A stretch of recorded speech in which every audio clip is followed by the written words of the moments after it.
വരൂ ഗൈസ്, ഇന്ന് നമുക്ക് ഒരു അടിപൊളി വാഴച്ചുണ്ട് കിട്ടിയിട്ടുണ്ട്. നിങ്ങളുടെ നാട്ടിൽ എന്ത് പറയുന്ന അറിയില്ല, ഞങ്ങളുടെ നാട്ടിൽ ഇന്ന് വാഴക്കൂമ്പ് എന്ന് പറയും. കണ്ടിച്ച് കളയാം. ഇങ്ങനെ തരിച്ചു കൊടുക്കണം. വാഴച്ചുണ്ട് അഥവാ വാഴക്കൂമ്പ്. ഇതിൽ ലേശം എണ്ണ ഒഴിച്ച് കൊടുത്ത് ഇതിൻ്റെ നാര് മാറ്റണം. ഇങ്ങനെ കൈവച്ച് നാര് കളയണം. കഴുകി വൃത്തിയാക്കണം. അരിപ്പ വെച്ചിട്ട് വെള്ളം ഊറ്റിക്കളയണം. വാഴച്ചുണ്ട് തോരൻ കഴിക്കുന്നതിൽ ഒരുപാട് ഗുണങ്ങളുണ്ട്.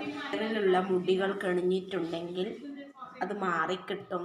ഒരുപാട് ഔഷധമുള്ള സാധനമാണ്. എടുക്കാത്ത സാധനം നമ്മളുടെ പറമ്പിൽ തന്നെ ഉണ്ടായ വാഴച്ചുണ്ട് അഥവാ വാഴക്കൂമ്പ്.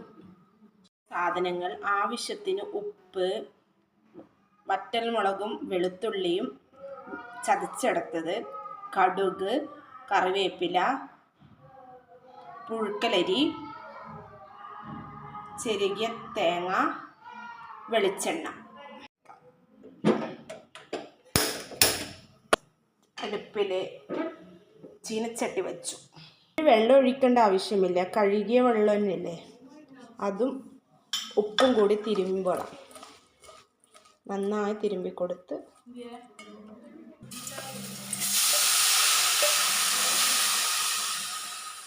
സിമ്മിലാക്കി വെക്കണം. ശകലം വെള്ളം വേണമെങ്കിൽ ഒഴിച്ചു കൊടുക്കാം. ശകലം മതി. ഒരു 5 മിനിറ്റ് ഇതുപോലെ അടച്ചു വെക്കാം.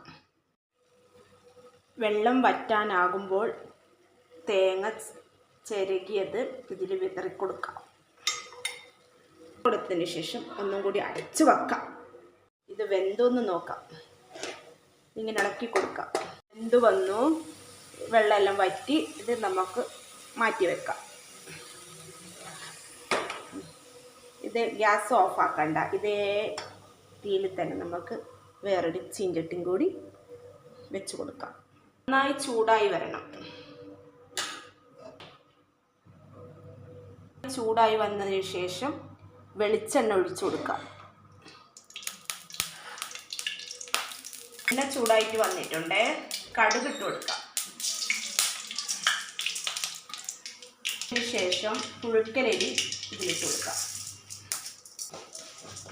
ബ്രൗൺ കളറായി വന്നതിന് ശേഷം നമുക്ക് കറിവേപ്പിലയും കൂടി ഒന്ന് ഇട്ട് കൊടുക്കാം. വറ്റൽമുളകും വെളുത്തുള്ളിയും ചതച്ചെടുത്തത് ഇതിൽ ഇട്ട് കൊടുക്കാം. തീ ഓഫാക്കിയതിന് ശേഷം തട്ടിക്കൊടുക്കാം. ഇതാ നമ്മുടെ വാഴച്ചുണ്ട് തോരൻ അഥവാ വാഴക്കൂമ്പ് തോരൻ റെഡി. വീഡിയോ ഇഷ്ടപ്പെട്ടാൽ ലൈക്ക് ചെയ്യണം, ഷെയർ ചെയ്യണം, സബ്സ്ക്രൈബ് ചെയ്യണം.